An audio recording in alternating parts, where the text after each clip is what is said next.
Ina alhamdulillah, wa salat, wa salam ala, wa rasulullah. Welcome to our Aqidah class. And we are studying from the book written by Sheikh Kareem Abu Zaid. And this book is entitled, and I'm going to put it on the screen so everybody can see, Diluting Wal Bara.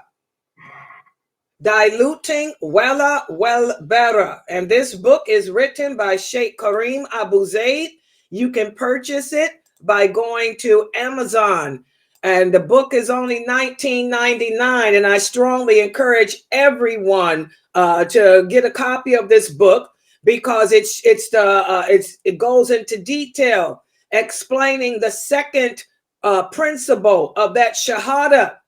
The second principle of La ilaha illallah Muhammadur Rasulullah, which is my allegiance. My allegiance as a Muslim is to Allah, to the Prophet Muhammad, sallallahu alaihi wasallam, to the religion and the believers on earth. This is where we lose it.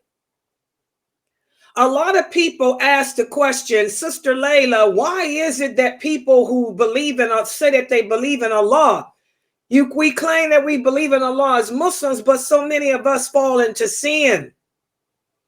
I'll tell you why. Because they're just saying it with the tongue. But what's in your heart? Whatever is in the heart is going to show through the limbs. And that's what we're going to be talking about today. We're studying chapter 15 of the book. Chapter 15 of the book focuses on the heart and its connection to the limbs of the body. And let me put the PowerPoint up on the screen for tonight's discussion. Pay attention because there will be a quiz afterwards. Okay? Let's put the PowerPoint up on the screen for tonight's discussion. And I want those of you who do have the book to take the book out. Okay, and turn to chapter 15, and we'll be beginning. Okay, turn to chapter 15, and we will begin with the section that talks about the harmony between the heart and limbs. The harmony between the heart and limbs. Okay. All right. So in Islam, it is extremely important for each and every one of us as Muslims to understand the connection between the heart and the rest of the body parts. And I tell you guys all the time, you'll come upon these misguided Muslims who do commit sin. A lot of Muslims that engage in actions of disobedience. They'll say, oh, I believe in Allah. I'm a Muslim, but you can't judge me. I know I'm not praying. I know I'm not wearing hijab. I know that I'm fornicating. I know I smoke weed, but God knows what's in my heart. You know, my faith is in my heart. You know, these people are misguided. They don't understand that whatever is in the heart will manifest through your actions. And they don't understand that as Muslims, we are commanded by the Prophet, sallallahu alaihi wasallam, to judge each other's based on our actions. This is what the Prophet taught. He taught us that whatever's in the heart will manifest through your actions. You can see how strong a person is in their iman by their actions. For example, we see what's going on in Palestine. Okay, look at the action. Those Muslims who are strong and resolute, who are just handling it, you know, praising Allah in good times, praising Allah in their worst times. That shows their iman, that shows their faith. But then on the other hand, the ones that you see screaming and hollering, slapping their faces, crying all in the camera, begging people to do something to stop. And they're showing their faith too. They're showing what's in their heart too. So as Muslims, it's important for each and every one of us to understand that the connection between the heart and the deeds of the body is great in Islam. If a person fears Allah in his heart, then this is a person that will perform the prayers. This is a person that will dress the way Allah commands us to dress. Why? Because that's a person that fears Allah's punishment. But for those women that don't dress properly, those brothers who don't pray, those Muslims that do smoke cigarettes and stuff, they say they believe in Allah, and they probably do, but they don't fear his punishment. Remember, I want y'all to remember the hadith where the Prophet Sallallahu Alaihi Wasallam said, in order to be a believer, 3 things must exist in your heart. You have to have love for Allah. You have to have fear of his punishment. And you have to have hope of his mercy. All 3 must exist. If you're lacking any of those, you're not a believer. If you are weak in one of those, in other words, if you're not balanced, we have to balance our love, balance our fear, balance our hope. Everything is about balance. If a person has too much fear of Allah, the Prophet said, this is a person that loses hope because your fear is too great. This is a person that believes he'll never be forgiven because his fear is too great, like the man who told his children to burn his body and scatter his ashes. He knew it was haram, but his fear of Allah, he believed in Allah, but his fear was stronger than his love and hope. Okay, so a person can believe in Allah because a person can have love, fear, and hope. But if it's not balanced, if one of those is higher than the other, it's going to push us to an extreme. Too much fear causes you to lose hope. Too much love. Let's talk about the Christians for a minute. The Christians have all the love for Allah. They say they love Allah, but they have no fear. They don't fear his punishment. Okay, that's why they're not believers. They have no fear at all. They fornicate, adulterate, do all kind of acts. But because they have no fear. They believe that Allah is going to forgive them of their sins and they'll go to paradise. It don't work that way. So love, fear, and hope must be balanced. When it's not balanced, that's when we fall into sin. So a man can believe in Allah. He can have love for Allah. He can have hope, but no fear. So that's why he doesn't pray. Or a person can have so much love for Allah that they have no fear. So it can work that way. So again, as Muslims, we have to balance these actions of the heart out. They have to be balanced. Okay? Also, let's talk about hope for a minute. Let's talk about hope for a minute, because this is the ingredient that a lot of Muslims don't understand. A person's hope in Allah can turn into wishful thinking if he or she does not put that hope into action and balance it out. Okay? In other words, this is a person that fornicates, adulterates, do other acts, but he's too hopeful. Allah says he forgives all sins, right? So Allah says all you need is 1 grain of faith. How many of you have heard Muslims say, all I need is 1 grain of faith and I'll come out of hell? Pass me the joint. That's too much hope. That's wishful thinking. You're deliberately, intentionally disobeying Allah. You have no fear at all of his punishment because you're too hopeful. You think that all you need is a grain of faith, and you don't understand that if you had one grain of faith, you wouldn't be sitting there taking Allah for granted. The fact that you are taking Allah for granted, the fact that you are fantasizing that you can do whatever you want, that shows that you really don't have no faith in him, no belief in him. So we got to be careful with love, hope, and fear. They have to be balanced out in the heart, and you have to act on them. If you fear Allah, that means you have to obey his commands. If you have hope, that means you repent from your sins. Hope doesn't mean take Allah for granted. Hope means I'm going to stop sinning and hope that he'll forgive me and I won't do that sin again and keep it moving.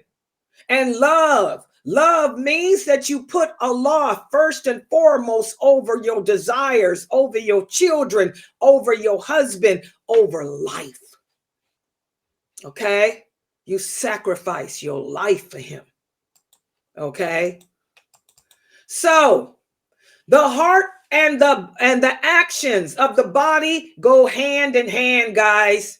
They reinforce each other. They strengthen one another. Okay, without that love, hope, and fear in your heart being displayed through your body actions, there's no way that you can call yourself a true believer. Does everybody understand that? And that's basically what we're talking about here in this chapter. So I don't want to hear any of you say, it's in my heart. I was listening to some lecture on YouTube yesterday, some woman. She was giving some lecture, and they asked her a question about Islam. And this is why I tell y'all, be careful who y'all take y'all knowledge of Islam from. A lot of these women that are giving lectures in English, I'm talking these American women, they are not scholars. Ain't none of them scholars. I'm be honest, they're not scholars, any of them. None of those famous women that y'all following on YouTube, none of them are true scholars. They may be circle people, but they're not scholars of this ulama. And you can tell easily because number one, they don't base what they say on Quran and Sunnah. Number two, how do they answer questions? Well, this woman in the audience asked this famous speaker, female speaker, she said, I don't wear hijab. The woman said, I'm just not comfortable with it. So, do I still have a chance at paradise? Okay, the speaker said, well, yeah, everybody has a chance at paradise, which is true. She said, and don't worry about it because your hijab is in your heart. When she said that, I went, what?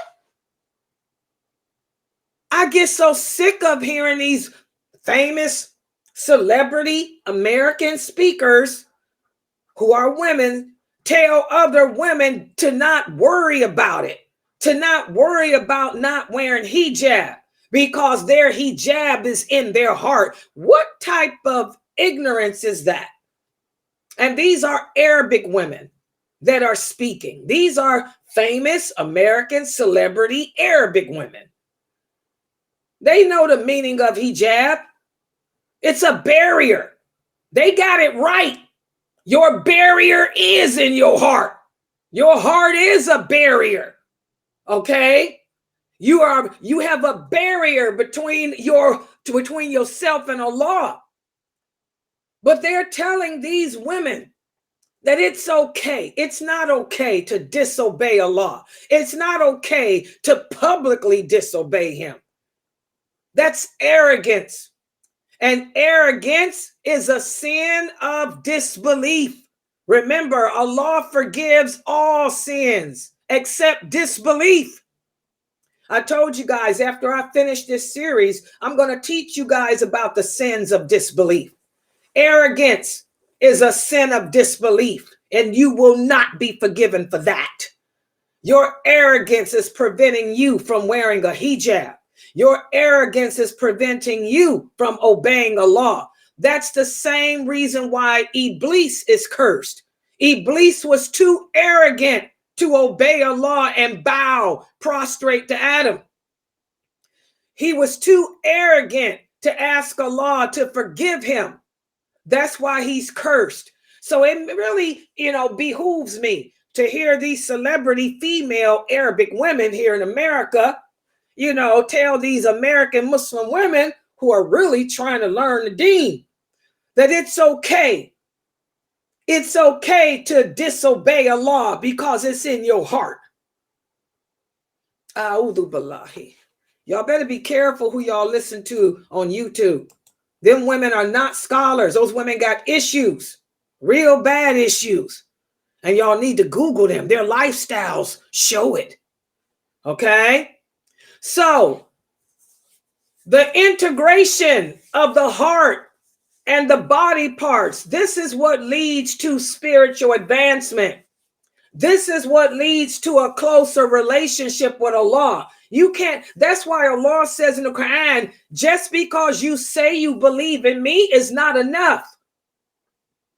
You got to prove it. Prove it through your actions. And that's what these women should be telling these sisters who say, oh, I don't wear hijab. Is it okay? You don't tell them, yeah, it's okay. You tell them, no, it ain't okay. Okay? So we have to be careful of that. And we have to realize that. So now what I want to speak about is the impact that the heart has on allegiance and disassociation. Remember when we talk about el-wala in English refers to allegiance and love. And when we speak about el-bara, this refers to disassociation and hatred. And these two principles are the foundations of Islam that shape our beliefs and our actions as Muslims. If a person's allegiance and love is placed correctly, and if a person's disassociation and hatred is placed correctly, these are the people that devote their lives entirely and solely to Allah, to his prophet, to this religion, and the Muslims. These are the people that don't care about race. They don't care about color. They don't care about language. They don't care about what part of the world you come from. The simple fact that you believe La ilaha illallah, Muhammadur Rasulullah unites you to them. You are their brethren. You are their brother and sister in faith. So, what's in the heart? If a person has allegiance, loyalty, and love for Allah, this is a person that you won't find next week sitting down with the non-Muslims celebrating Thanksgiving. Let's talk about it. Now, there's exceptions. Let me talk about those exceptions. Some people have family that are displaced in different parts of the world. One thing about living in a non-Muslim country, when the non-Muslim country has a national holiday, the people don't have to work. So there are some Muslims that can only meet with their family, their blood relatives during certain times of the year, because that's when they all are off work and they can congregate together as a family. So that's different. Thanksgiving is a national holiday. So everybody that works, unless you're in the healthcare field, like I was in a 24-hour facility, that's different. But for the average person, you're off from work. So that's the only time that you can plan to be with your parents, your sisters, your brothers, your aunts. So you're going not to celebrate Thanksgiving, but you're going to meet with your family to get the blessings of looking in the face of your mother, your aunt, your cousins, your nieces. That's different. Those Muslims are not celebrating Thanksgiving. They're gathering with their families because that's the only time they can. But I'm talking about you other Muslims who use Thanksgiving as a holiday. You celebrate it. You think that this is a day to celebrate. I'm talking about you. If you truly had Wal and Bara in your heart, you wouldn't participate in that.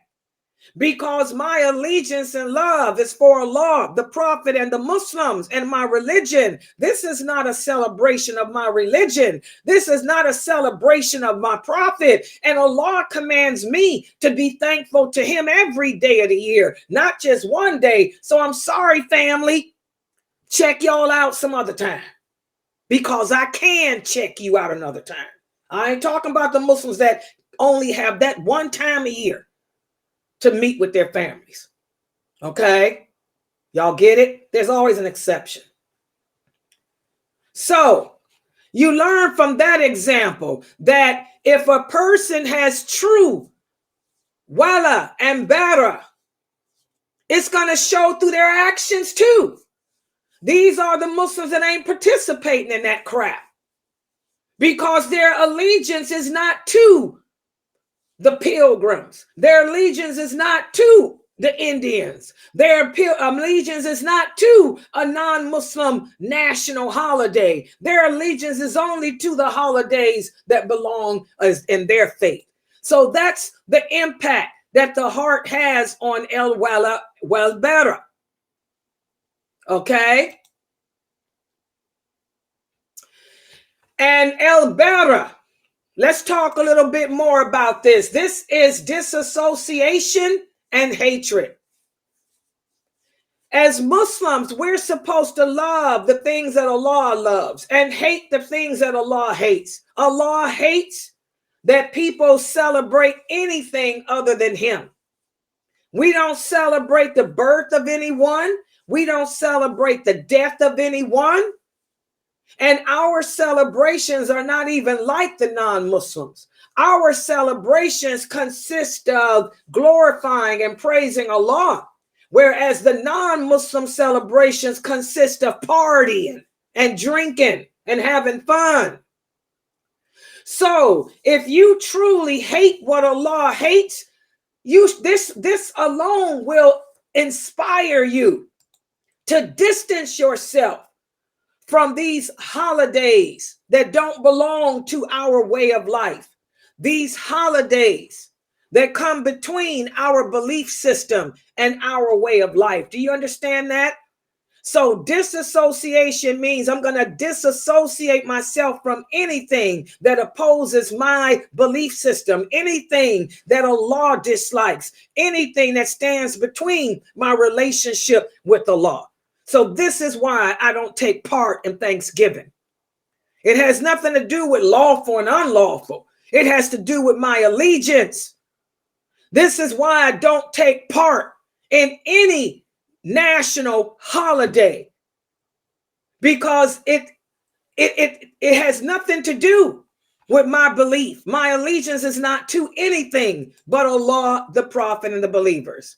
Does everybody understand that? So love for Allah is not just words. You just don't say you love Allah and you love his prophet. It's going to show through your actions. And when we say that we hate for the sake of Allah, that's going to show through your actions too. So now that's basically what this part of this chapter is speaking about.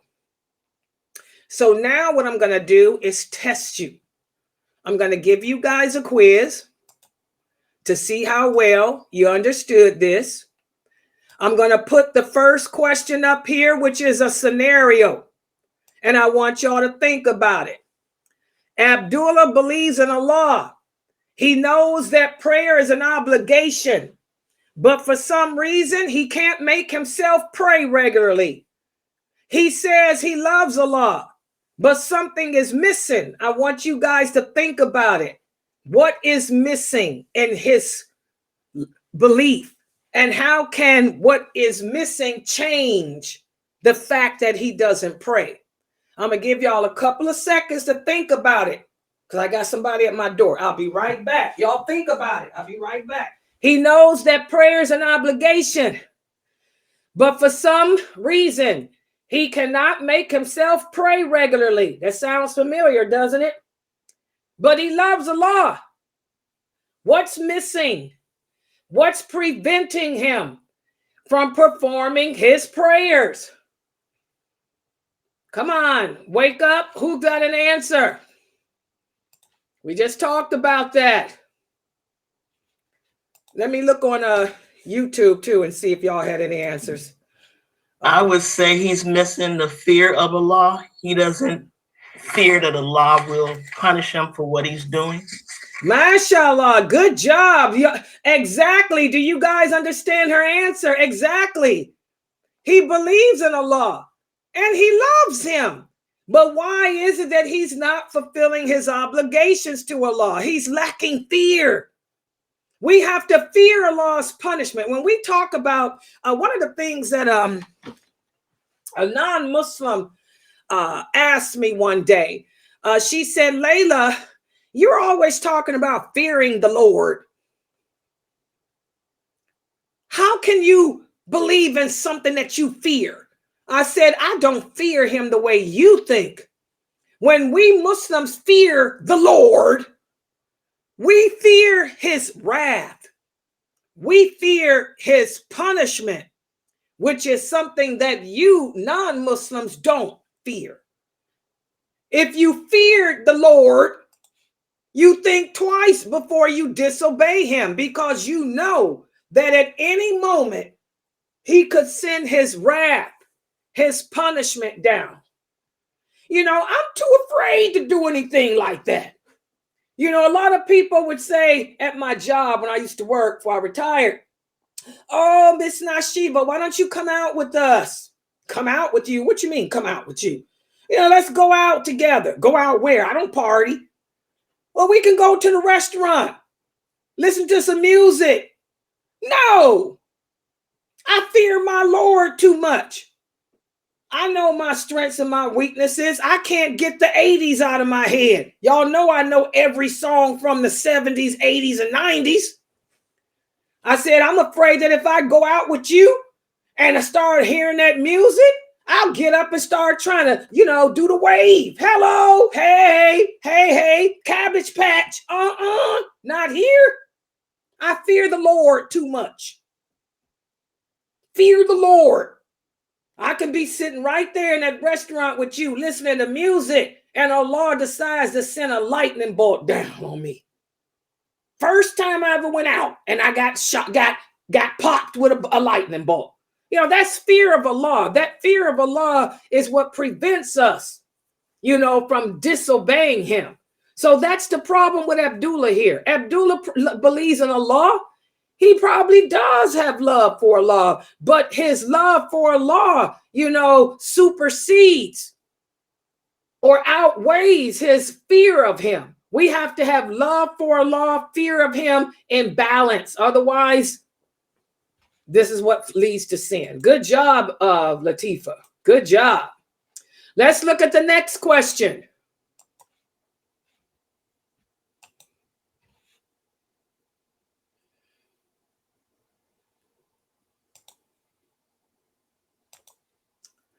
Okay, next question is Amatullah. This is a woman. Amatullah does not dress in accordance to Allah's laws, but she says that she believes in him and she loves him so much that she does not believe that she would have to do any time in hell.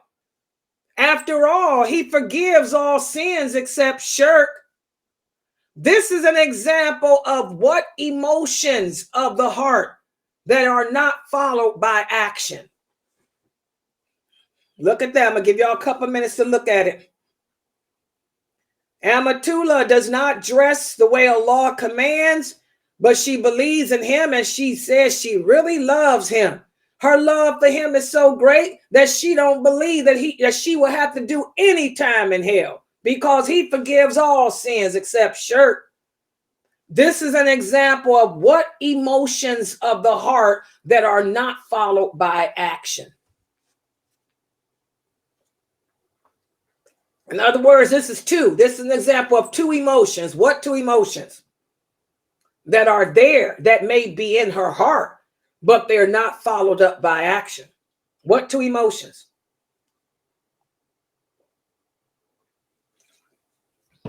She has too much love and too much hope. She believes that if she loves Allah enough that she won't go to the hellfire, and she doesn't have no fear of his punishment because she's not doing the obligations that she's supposed to do. You guys agree with her answer?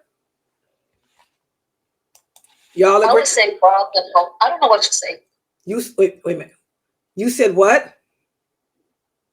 Oh, I'm sorry. I said love. I said love and hope. Okay, you said the same thing she said. That's what did you say? Didn't you say love and hope, Mina? Yeah, same thing. Anybody with different answer? I just thought it was that she has just too much love. Okay. The correct answer is of love and hope. This is an example of too much love and too much hope. Okay, again, the fact that she says she loves him, that's too much love. It's not balanced out with fear. Where's the fear of his punishment? Love don't love nobody. If you love, you're going to show me through your actions. Whatever's in the heart shows to the action. So you got all this love, but where's your fear? And then the other one is she's got too much hope. The fact that she believes that Allah will forgive her as long as she doesn't die upon shirk.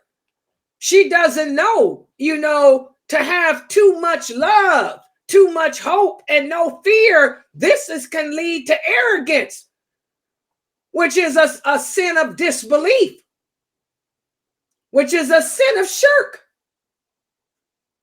Okay? So good job. This is an example of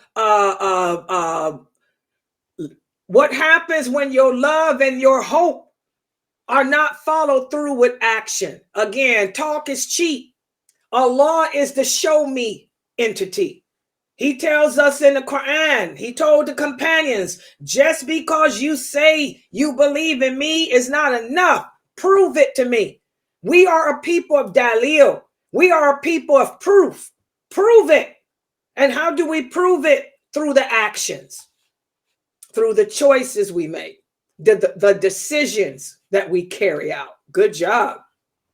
Okay, let's look at I have a question. Yeah, go ahead. Okay, I see the love part, but some kind of way I'm missing the hope. The part here where she says, after all, he forgives all sins except shirk. That's too much hope. She's deliberately, intentionally disobeying Allah by not dressing the way he commanded, hoping that because she's got a grain of faith. That's that grain of faith. Okay. Because Allah forgives all sins. All you got to have is a grain of faith. When you hear Muslims say that, all I need is a grain of faith, that's a Muslim that has too much hope, but not enough fear. Because you are just sitting there taking advantage of that. You're taking advantage of Allah. You're playing with Allah. How do you know you got a grain of faith? The fact that you made that statement shows you don't. You're arrogant. You're like Shaitan. You're like Iblis. You're arrogant. And that's Mu'tazila. The Mu'tazila people are big on that, man. That grain of faith stuff.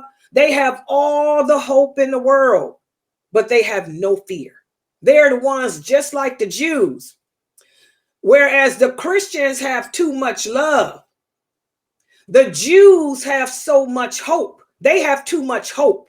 They think that the simple fact that they are Jewish alone, that's going to get them in paradise. Just because they're Hebrew. Because I'm a Hebrew, I'm going to paradise. Sounds like the Arabs. You see how they cousins? They're so similar. The Arabs believe that just because they're Arab, they go into paradise. They don't know that there's going to be that Abu Jahal and Abu Lahab and all them were Arabs too. And where are they? Where's Abu Talib? Okay. You know, so that's too much hope. Okay, I think I got it now. Yeah, y'all understand that? Good job, though. Okay, next question. Here's another one.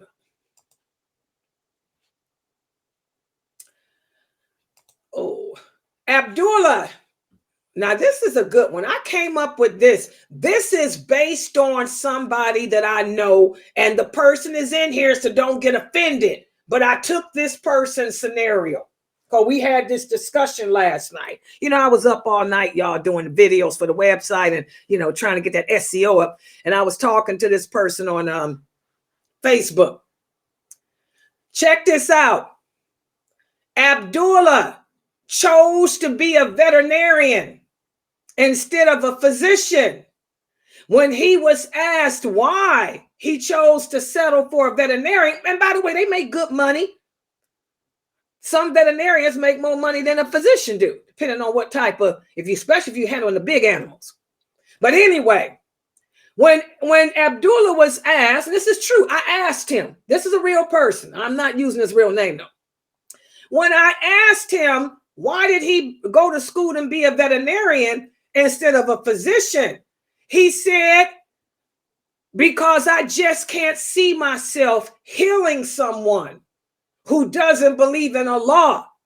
I just can't see me saving the life of a person who doesn't believe that Allah is the only one worthy of worship. So instead, Sister Layla, I prefer to save the life of an animal because the animals believe in Allah over, and you know, whereas a human may not.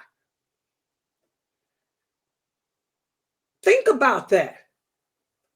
Is this an example of el-wala or el-bara, and why? Remember, el-wala refers to our loyalty and allegiance to Allah, and el-bara refers to distancing ourselves. So, in other words, I'm asking: is this an example? In fact, let me clean this up. Wait a minute, hold on. I got it. I just realized I'm correcting it now. The brother is here. He said, Layla, you better correct my stuff. I'm correcting it. Hold on. Yeah, Layla does that sometimes. Okay, here it is. Okay, I got it. Is this an example of el-wala wal-bara? And if so, why? In other words, is this an example of having allegiance and disassociation to Allah? Is it an example of that? And if so, why? If not, why? Who can explain it? And by the way, this brother is a relative of mine. I don't want y'all thinking that Layla sit around talking to no dude on no internet at night. This is one of my DNA cousins. Y'all know, when y'all do that Ancestry.com, they pop out the woodworks. This is another one of my DNA cousins. He lives in Egypt. We were getting acquainted with each other, and I also talked to his wife and cheering, and we all look alike. Alhamdulillah. He's a veterinarian. I asked him, why ain't he a doctor? Okay, what do y'all think? Abdullah chose to be a veterinarian instead of a physician. When asked why, he said because he just can't see himself healing a person that doesn't believe in Allah, or that doesn't believe that Allah is the only one worthy of worship. So he preferred to heal animals. Is this an example of allegiance and disassociation? Why or why not? What do y'all think? You see where I get it from, Latifah? It runs in the family. That fanaticism runs in my family.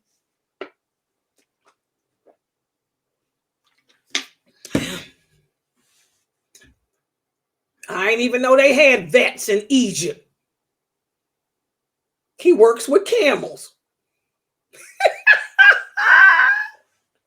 Come on, guys. What answers we got here? Thank God his English ain't that good. Hello.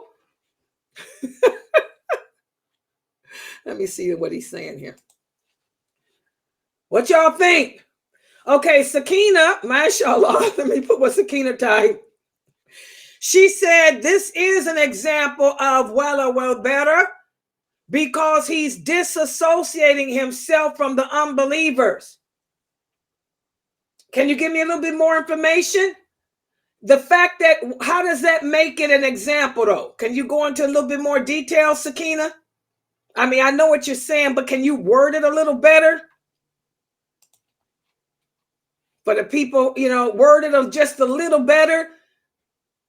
When we talk about in other words, when we talk about Wal Bara, what is it that we're distancing ourselves from? That's what you need to talk about. Add that to it. Why is this an example of Wal Bara? What is it that he's distancing himself from, and why? Y'all understand? I need more information, Sakina. Anybody else?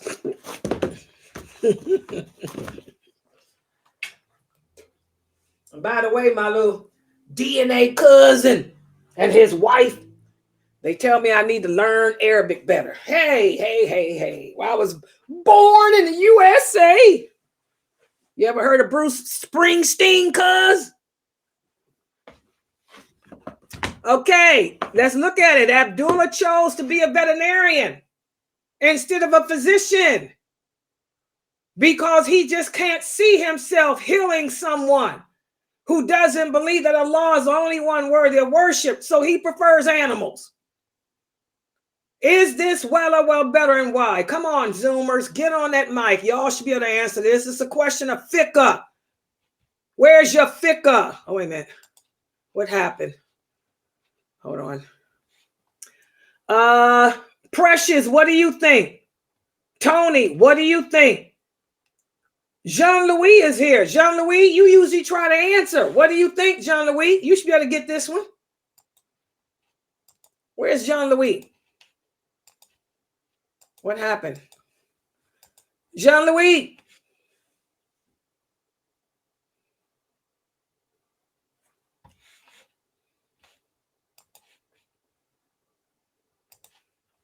Oh, I have to say Assalamu alaikum. I have to see the question again. I was reading the question. I just got here. Okay, hold on. There you go. Is this an example of allegiance and disassociation? And if so, why? If not, why?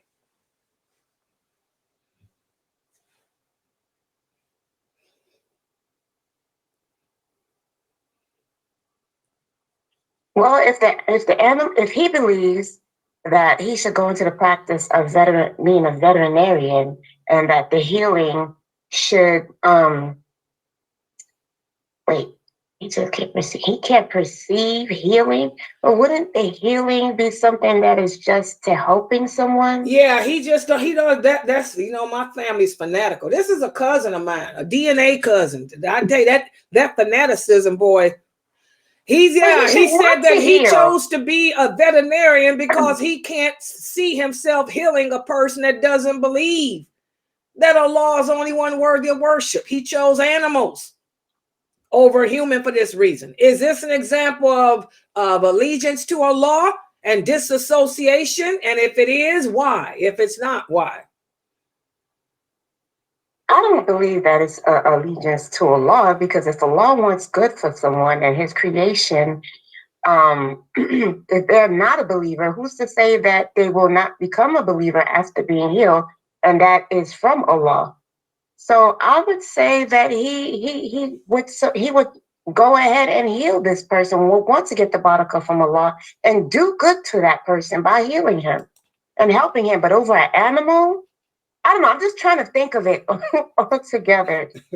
Okay, that's her view. Anybody else? Sakina, look at your answer.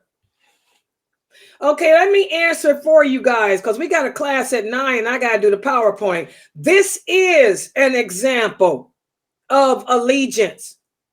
Okay, it's extreme. But this shows how extreme this person's love is for Allah. Remember, Wal Bara. That means my allegiance is to Allah, to the Prophet Muhammad, to the believers. And I distance myself from anyone or anything that opposes Allah or opposes his prophet or opposes the religion and the believers. Well, this person chose to go to school and become a veterinarian. He likes to heal. He likes medicine. But his love for Allah is so strong. Some of us got stronger love. Some of us are extreme. His love for Allah is so strong. His belief in Allah's religion is so strong that he can't see wasting the gift of being able to heal on someone that possibly don't believe in Allah. So he chose to get a degree and become a veterinarian. Nothing's wrong with that. That is an example of allegiance because he chose to distance himself from anything that opposes Allah. He'd rather take the risk of saving an animal's life, as crazy as it sounds. Typical family member of mine, because I tell you, my family, both sides, very fanaticism with religion. They have a problem, balance. Okay, but it's well better. He chose to be a veterinarian instead of become a physician because he didn't want to waste that gift on somebody that may not believe in Allah. Hello, that's his choice. So yes, so Sakina, you got it right. It's just that you need to explain it better. You didn't explain it as much as well, okay? But yeah, that is well better. Exactly, Sakina. He chose to distance himself from those who are in opposition to the belief to Allah. He don't want to waste his time saving the life of somebody that could be a kafir. You know, he's a fanatic. A lot of fanatics out there, but we can't say it's not well better. It is. He's just extreme with it. Okay, well, but it paid off. He's making, some veterinarians make more money than physicians do. Okay. All right. Any questions about any of these answers? Again, I want y'all to understand it's about balance. And whatever is in the heart is going to manifest through your actions. If you love Allah, if you fear Allah, if you have hope of his mercy, the choices you make in life will show that. Like my cousin, he chose to be a veterinarian instead of a physician because of his love for Allah. Extreme as it may be, that was his choice. Some people choose to work with computers, Latifa, because they don't want to deal with people. You can relate to that, Latifa. That's a joke there, Latifa. All right, any questions about this?